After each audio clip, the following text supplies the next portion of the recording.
I'd like to share a word. Sabi po sa Proverbs chapter 19 verse 21, sabi rito, "Many are the plans in the mind of a man, but it is the purpose of the Lord that will stand."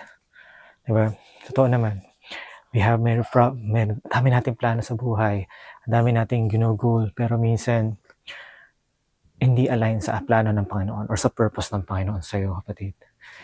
You may fail, you may stumble, pero trust the Godward direction. Magtiwala ka sa redirection ng Panginoon. Sapagkat once na niredirect ka ng Panginoon, perhaps, or maybe, or malamang, yun ang purpose sa'yo ng Panginoon. Sabi nga niya sa Jeremiah chapter 29 verse 11, diba?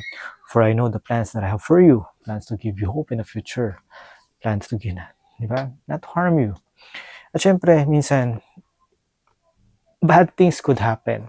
Sabi nga, hindi naman lahat na mabuti, all good things comes from the Lord.